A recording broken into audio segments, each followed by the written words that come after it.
It's now time for Me and My Roku with your host, Peter Clay. Don't panic. Incidentally, this is Peter.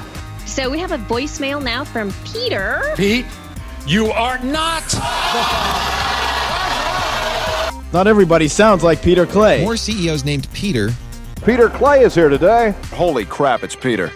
I've already forgotten his name. Well, hello again, everybody, and welcome to another fantastic edition of Me and My Roku.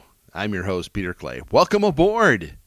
I enjoy coming to you every now and then and just explaining all the things I do with the Roku and streaming devices and all that stuff, and just pass them along like a gift, like it was the holidays or something. I don't preach or teach or anything like that. I don't tell you what to watch or how to do it or anything like that. I just tell you what I do.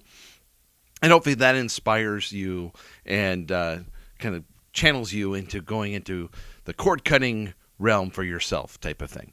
I probably don't say this enough, and I just want to make sure to reiterate this point right here. I am neither affiliated or sponsored or endorsed or anything by Roku. This is all a labor of love. This is something I do as a muscle reflex of all the years I've worked either in radio or a production company or podcasting or internet streaming, all that stuff. Been doing this on and off in different variations since 1988, probably even before that. They say I was born with a microphone in my hand. So this is just something I do, and I'd like to share and all that stuff. And if you get something out of it, I would just love it if you just tell a friend. That's all that's necessary. It's all good. And I really enjoy doing it, and I hope you get something out of it and all that stuff. So, hey, we got lots of stuff to get to. So let's get started.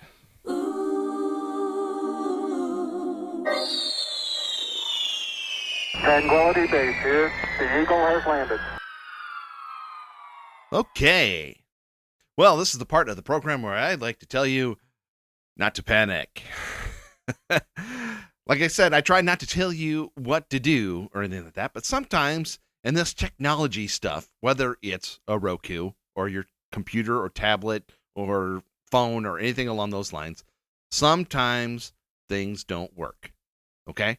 And sometimes it's just out of our control and all that stuff. But we rush to the forums and the email and all that stuff, and we go, oh, is Pluto TV working for you? It's not working for me. Oh, sometimes they don't work. Don't panic. If it doesn't work for 3 days, then you got a problem, okay? And maybe I can be a little more sensitive than that, but you got to get my drift and all that stuff. It's like sometimes things don't work, and on the Roku, sometimes you'll hit an app, and it'll look like it's loading, and then it'll just stop and not go. Sometimes there's an outage. Sometimes there's something else going on. Sometimes the apps go away. That's the trick of cord cutting and all that stuff. Sometimes things just happen. In this particular case here, we had a pretty major disruption. There was a big outage at one of the AWS Amazon Web Services data centers, and they just went away. There was an outage, and it affected some Rokus and Adobe and a whole bunch of other things that use that, and especially in that. It happened to be more on the East Coast, I found. I checked in over here, and Little Mrs. was saying Tubi works fine. So, hey, so just remember, sometimes we don't have to panic right away and go rush right to the forums or emails and go, so it's not working? You probably don't sound like that. I'm being a little facetious, but you get my drift. Sometimes we just got to take a deep breath. If you find that every single app on your Roku is not working, then you might have a problem then. So just do the basic things. Check your router, do an update. Make sure you turn it on and turn it off every now and then. Unplug it every now and then. Like I say, I myself here do a daily system update. And then depending on which one I'm using, I'll do a weekly restart. Now I've started to use some of these power strips that have a kind of a switch on them. So if one thing on the circuit is not using, it shuts 4 other circuits off. So when I turn my TV on, it turns the Roku on as well then. So that's been a nice little thing. That kind of gives it a fresh restart. every time then as well. So just check that out. Little word to the wise there. And in other news, that's like no news, and that is no news on HBO Max. A lot of people still asking about that, and because since they're now on Amazon, and they've reached a deal now. Now, this could be the tricky, sticky point with Roku then, is now Amazon is saying they will no longer have, starting next year sometime, Amazon as part of its way that you can pay HBO as part of your Amazon Prime service. Okay, so you've been able to get one billing and all that stuff. So apparently HBO doesn't want to share that cost anymore. They want it all for themselves, type of thing. So that could be the sticking point, is that Roku wants to put it on the Roku channel and be billed through Roku, and HBO is probably saying, hey, we don't want to share that. So that could be one other thing. Now, another thing that's going on with HBO Max is they're promoting heavily new programming, and they're also giving out free previews on certain apps too, so maybe check that out as well. But also they have a big major announcement for a movie. Yes, Wonder Woman 1984 will be premiering in theaters Christmas Day and HBO Max. So little light bulbs go in my head saying, wonder if we might get a Christmas present for us Roku users around that time. So just be on the lookout. It's not the end of the world, as you know, as we know.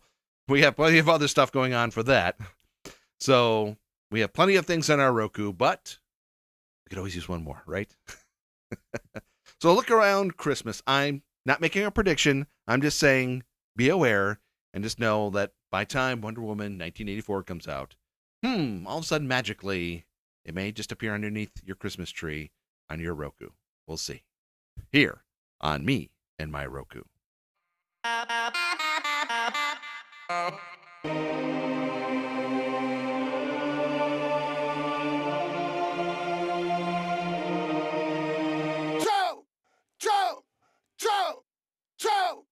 Okay.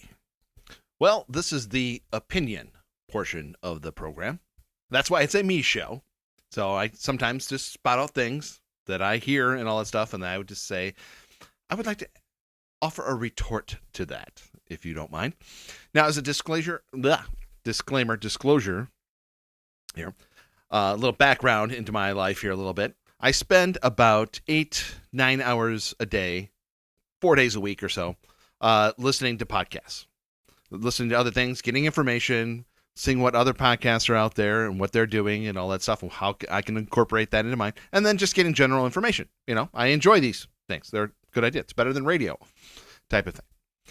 But every now and then, somebody says something that I just, milk spurts out my nose and I'm drinking coffee. Okay. A couple of things like Steve Zabin, who has just this thing against replay. And I know he doesn't, he just doesn't like the fact that it slows down the game and all that stuff. But anyway, so his big idea of fixing replay is to get rid of it. Okay. That's lazy. Okay. So that's, there's other ways that we can fix things. We want to try and make things better. That's what we do. We evolve, we get better. That's what technology is. It's technically a better method of doing something else. But we're not here to talk about him because that's idiotic. But there's just certain things that certain people are just look at things differently than I do. And that's okay. But I would just like to point out to the rest of the people that were listening that was their opinion type of thing. So I was listening to the podcast What the Tech with Andrew Zarian and Paul Thurrott. Okay. Two one's more of a podcaster type of thing. And the other one is pretty well to do in the Windows community. I first recognized him on a podcast called Windows Weekly, but he has his own website. He's been working with Microsoft, not for them or anything, but with them for years and all that stuff. So if you need to know about stuff like that, Thurrott.com is a great resource for that. I know just enough about Windows to be dangerous. I use Mac and Linux myself, but I need to know about Windows because, one, in my office, they use it. Parents and stuff like that use it, and the little misses and all that stuff. So I need to go in there and be able to, okay, I'm the hero. I got this. So my little mini IT. So anyway, they're talking about different things and all that stuff, and all of a sudden the talk of the Google Chromecast comes up. which I've been on the fence about just for research purposes, just to compare to the Roku and all that stuff, make sure I'm giving you all the relevant information here, that I'm not one-sided. I think I'm pretty fair about things. And like I've said in the past, just like I say about apps, they're all fine. Okay, they'll all get the job done. But I just find the Roku just a little easier and all. So he gave a compelling argument to the Google Chrome. Wow. Vocal exercises. The Google Chromecast and its new interface, and being able to find things through Google search and all that stuff, getting away from the Android part of it and being the new Google TV.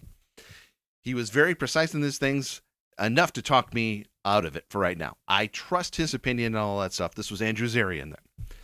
So I really appreciated that information. They go to a back and forth and all that stuff. And then things went astray, as they say, where Andrew Zarian then kind of said something that made me spit out milk when I was drinking coffee, that the Roku had the worst user interface UI of the streaming services. Well, this could be one of those things where I could say, I hate you and I'm never listening to your podcast ever again, a type of thing. That's not this. It was his opinion and all that stuff, and I get it. It's fine. He thinks the Amazon Fire service is the best UI. Okay. So there is this thing with us tech geeks of this over necessary thing to complicate things. Okay. It's just like, if something's easy, we can't accept it. We can't do it. In my little mini, IT service, Roku as a service type of thing to sister-in-law's boyfriend, mother, little missus and all that stuff, and friends and all that stuff. Simplicity is where it's at. I recommend the Roku because you plug it in, you turn it on, and there it is. And I guess for some people, that's just not good enough. And Paul Thurrott's little slight comment says, if you veer off to the left, something you can get lost type of thing. Yes, you can get lost with text. Like, you could get lost with featured free and settings. I know it's so enormous, complicated. I get it. So I know it's the same complaints I hear about the iPhone. It's just a collection of apps and it's a walled garden type of thing. Yes. And you know what else it does? It works. You go there and you just, it's all there for you. So it's a matter of opinion. I get it, but I will defend the Roku interface because when I have to recommend it, people just go, I just go to YouTube TV. There it is, type of thing. Now I get it for some people, and this is the chicken and egg. I don't understand. I'm kind of lost in some of this stuff too. Is, do you watch apps or do you watch shows or movies or things? And what do you want to see on your screen? Do you want to be something? Now, the one thing about Amazon that is there is, like, if you just watch The Mandalorian, it's right there on the screen saying continue with what you were watching there, or coupling, or whatever it is that you were watching, type of thing. I get some of that stuff, but if you're using YouTube TV or something like that, once you go to that app, boom, it lets you know what you've been watching there and all that stuff too. If I go to the Food Network app, it knows that I watched The Pioneer Woman and you can continue where I was, or Beat Bobby Flay, something like that. So for me, again, this is why it's a me show, I will defend the Roku interface. I believe I did a top 4, top 5 on that. So it's Roku 1, then Amazon. And I think specifically if there was like an EMP explosion and it only... That's the electromagnetic pulse. And it only affected Roku's. What would I go to next? Or if I had to leave it with the little missus type of thing. Yes, Amazon would probably be next after that. And then Apple TV. And Apple TV would be up better if the remote just worked or was different or something. I don't know. But the Roku, simplicity. Hook it up. It's there. And it works. And I know that's a lot for people. Sometimes things just need to be difficult, but it's not on the Roku. Here on me in my Roku. Hit it. Okay. So I hope I was calm about that because, this is a me show. But like I say, I'm not trying to hammer my thoughts on anyone like that. We are all allowed to have our own It's just, here's the deal. I'm okay with people having differing thoughts and all that stuff. I just want to hear a logical explanation sometimes. And sometimes when I hear the explanation of why they prefer, you can just say you prefer it. Sometimes I just prefer that than giving some sort of explanation that makes me go, what? So when he mentioned the Amazon user interface, he said something that made me just go, what? So because if I want to do the same thing, if I want to get to the same place on the Amazon Fire that I do on the Roku, on the Amazon Fire, I have to go down 3, then all the way to the right, hit a button, and then all my apps are there. So that's an extra process. Whereas the Roku, I just go, ha. So that's all. But there's just like some things I'm willing, at least on my end, I'm not set in concrete type of thing because of on anything. I'd like to be free and open mind, just not so much that your brain doesn't fall out. That's all. So like when the Washington football team's previous nickname was just like, I would love to hear a logical explanation of why that should have stayed for as long as it did. I didn't like it when they went away. When they did, it was just a panic move and all that. But they had plenty of opportunities to do the right thing and change it all these things. And I could never hear one logical explanation. It was it's tradition. It's it goes back to the 30s and all that stuff. Yeah. And if you hear the backstory of that owner and what he did with his businesses and how he used natives as monikers and all that stuff, I mean, always kind of looking warrior-like but basically making fun of it still, though. So it was just, it is what it is type of thing. So that was not how I felt about it. They had an opinion about the Roku user interface. And when I heard some of their explanations on it, I just went, type of thing. So that's fine. It's no big deal. So back to more pressing questions. How about that? Questions. I get questions from time to time. And when enough of them come together, I'll shoot them over here. And all stuff. Especially I get a lot of questions about the same question type of thing. Like, Peter, why are you not working in radio? Why do you just do a podcast type of thing? So it's a very good question. I get that a lot, especially from family type of thing. One, it's kind of a been there, done that for me. It's kind of like marked that off the list in life. Did it. And I worked at a radio station for 3 years back in the late 80s, early 90s. And then about 7 or so years later, I went back to a nationally syndicated sports talk show and did a little freelance type of things for 6 months or so, maybe 3 type of thing during the college basketball season. And and I think that might have been more of a thing if they had not taken over the studios of the previous radio station. So if I had ventured out and kind of did something, if I kind of feel like going back to the same thing, I don't know. It just felt like I've been there, done that type of thing. And I've just been doing other things ever since the radio station started handing out cassettes and then CDs and then internet streaming and now podcasting. So it's just evolved type of thing.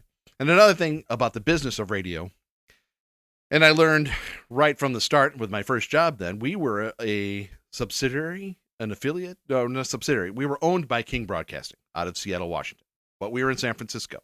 And when the matriarch of King Broadcasting passed away, after a very long life, everyone said wonderful things about her when she passed away and all that stuff. Well, about a month later, we were like, I think King Broadcasting's still around in the Seattle area, but they didn't want to be in San Francisco. They didn't want to be in that market anymore. And they just said, see ya.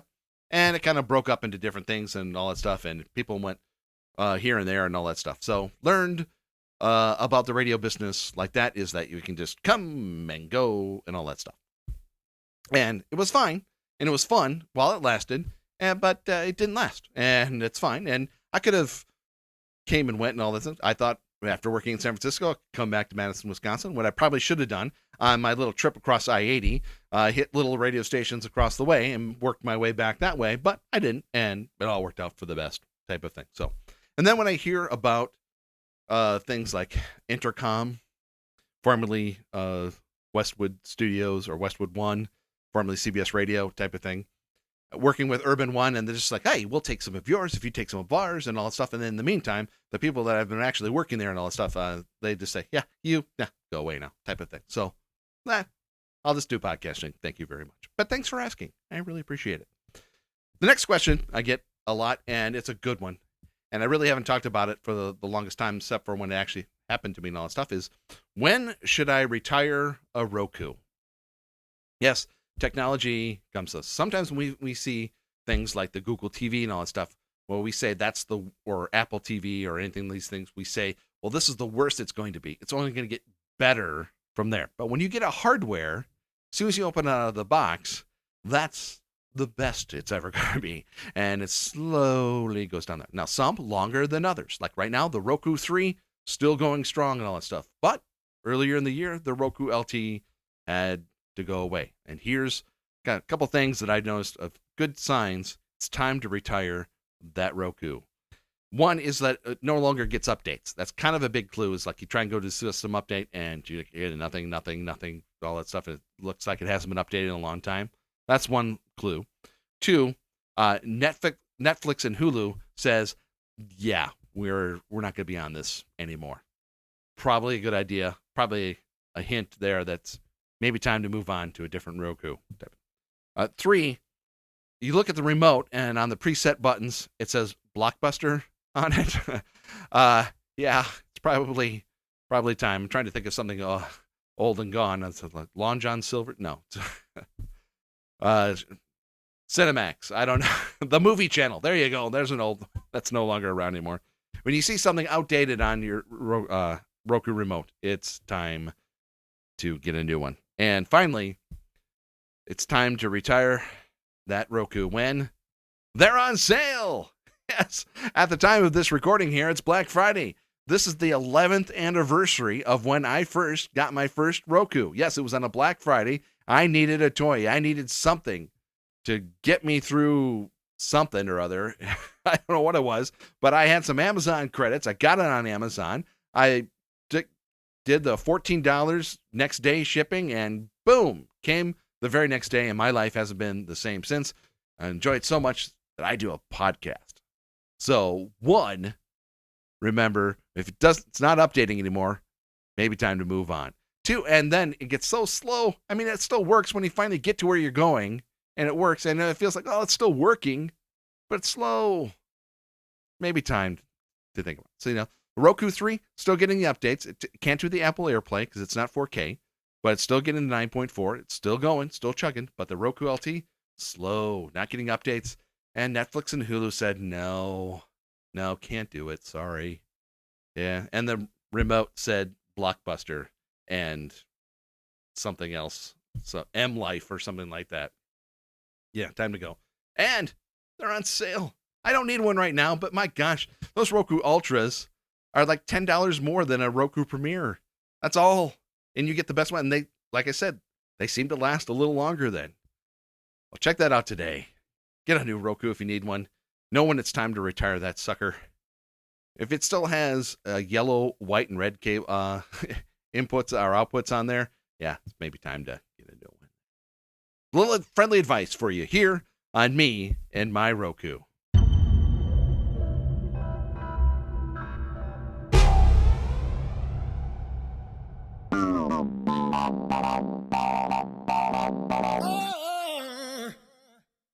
Okay, kids, gather around. Whoa. Not so close, though. Just come a little closer here. No mask required. Just keep your distance and all that stuff. But we do have some things to discuss here.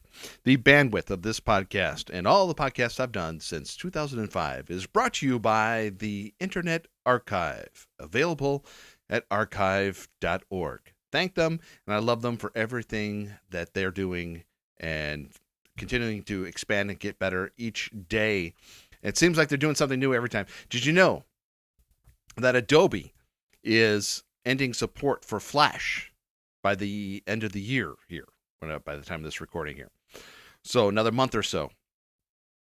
And as we all know, Flash has been kind of a sore spot for a lot of things and, a way for not so nice things to get into certain things and all stuff, but it was also very useful for like animations and games and toys and all that stuff. And it was kind of our way of getting into the internet at the time and all that stuff. So it's going away at the end of the year. Or is it? Thanks to the Internet Archive, Flash animations will live forever inside the Internet Archive using an in-app, in-development Flash emulator called Ruffle. They've added Flash support to the Internet Archive's emulatory system. It's another thing to know also that a lot of the old software and arcade games and all that stuff also available on the Internet Archive. So check that out. You don't even need Flash to run these things. Just make sure you have a browser that uses WebAssembly, and that's it. So it's all there for you. So maybe take a flashback to some of the things that you used to play when you first started on the internet and all that stuff. When you broke away from America Online for the first time. All the things you used to use on Netscape. All that good stuff. Or Internet Explorer 5. All that stuff. So check that out today at archive.org. A lot of the things I do here, I get through gift cards and all that stuff. So nothing comes out of pocket for me. And I just do little tips and tricks and things like that. And one of the things I do is available at swagbucks.radioaffliction.com. Just go to that site right there, and the link is also in the show notes here on the where you get this podcast. Check that. That really helps the site out, and it'll help you out as well. That's the main thing here. It's not about just helping me out. I do it because it also will help you then as well. Then, so as the holidays come up here, you need some gift cards or anything like that. You're all set up just by going to swagbucks.radioaffliction.com. And I thank them for their support and all that stuff. Thank you for listening to this podcast, and thank the Internet Archive for all that they do at archive.org.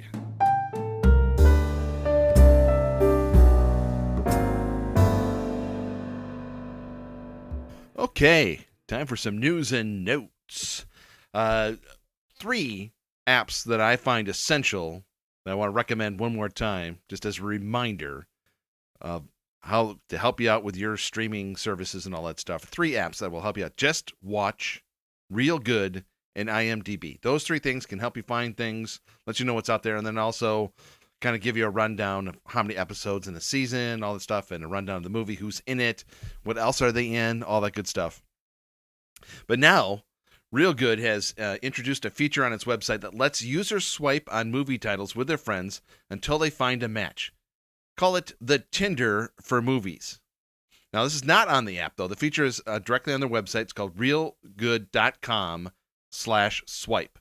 It's a hassle-free, no login or use the app or anything like that. Just simply share the URL with friends and select which streaming services you have and start swiping.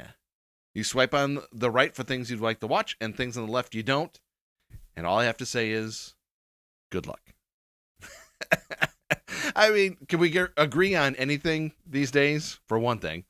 But anyway, I don't want to criticize anyone for trying. This is an interesting idea. And group watching, since we can't be together during all this crap and all that stuff. So, you want to say, okay, they're trying type of thing. But if we could agree on anything, we have solved this problem already. So, I like Real Good. It's a fine app and all that stuff. That's funny. I hope that's why I do the show the way I do it, because I just tell you what I do, and then you decide for yourself type of thing. I'm not going to tell you what to watch or anything like that. So, if you got 4 or 5 people you're trying to agree on, I can't agree on anything to watch with this one person. I don't know how you're going to do a group, but anyway, thank you for trying Real Good and get the app. It's a fun app. Talked about last week about the different services raising their prices and all that stuff, and I guess I didn't reiterate how much stuff is free and to keep checking that stuff out and not forgetting. So Pluto TV, Roku channel, all that good stuff. Crackle. I've been watching Distro TV a lot lately.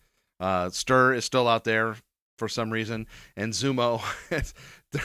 they're all fine. There's a couple that I like more than others. That's just me. But Pluto TV, if you got the 4K, you got a 4K TV and a Roku Ultra or something like that, the 4K fire log on the Pluto TV is the most amazing thing I've ever. It's like I actually have an actual fireplace in my little room here. So that's exciting stuff. A reminder, don't panic, don't sweat or anything, but just remember that The Office is leaving Netflix next month. Ha ha ha. Netflix next month. Should probably do my vocal exercises before I start talking. So don't panic. It's just leaving Netflix. It's not going away forever. Remember, it's going to Peacock at the beginning of the year. And also, as a reminder, friendly hint out there, chug on the shoulder, that since this holiday season, lots of specials going on, check for specials in some of these apps. So I know you maybe have been on Netflix for years, and what am I going to do without The Office type of thing? Well, now's your chance, maybe, one, get the free trial of Peacock if you haven't already, and two, to know that they maybe have specials going on, and you can get a yearly package 20% off or something like that. A lot of them are doing that. Philo is doing about 20-25% off. Check it out. Again, disclosure, I do have an affiliate agreement, but that's up to you. I'm not twisting arms on that. And another thing that I picked up, and this is kind of controversial because it's not directly related to the Roku, but I have been watching Distro TV on the Roku then, and on one of their music apps is a thing called Quello Concerts.